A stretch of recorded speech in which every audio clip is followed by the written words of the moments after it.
ఒకవేళ ఇచ్చిన వే అనేది నీచ భాగంలో జరుగుతుంది, అంటే ఉత్తర వాయు భాగంలో, అంటే ఆ కిచెన్ రూమ్కి ఉత్తర వాయు భాగంలో నడక నడికేదానికి అవకాశం ఉంది. అంటే స్పేస్ లేని చోట్ల, అంటే 2 రూములు మాత్రమే ఉన్నప్పుడు, కిచెన్ బెడ్రూమ్ మాత్రమే ఉన్నప్పుడు, మిగతాది హాల్ ఉన్నప్పుడు అంటే అది తప్పదు. కాబట్టి అక్కడ ఏదైనా సరే ఆ సౌకర్యం వచ్చేసి పూజ గదికి, అంటే ఒక రూము, అంటే కొంతమంది చేస్తున్నారు వంటగదిలోని పూజ ఒక మూల ఈశాన్య మూల ఏర్పాటు చేసుకుంటారు.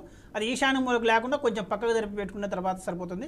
అప్పుడు ఆ నడక జరిగే విధానంలో కేవలం నీచ స్థానం లేకుండా ఇటువైపు ఎలాగో పూజకు 2 అడుగులు వదిలిపెట్టినప్పుడు ఇట్లా వార్డ్రోబ్స్ కూడా ఒక 2 అడుగులు వదిలిపెట్టేసి, అంటే మొత్తం 5 అడుగులు అవుతుంది.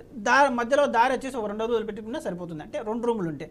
అదే డైనింగ్ ఉన్నప్పుడు మాత్రం కంపల్సరీగా పశ్చిమ వాయువులు మాత్రమే నడక ఉండాలి.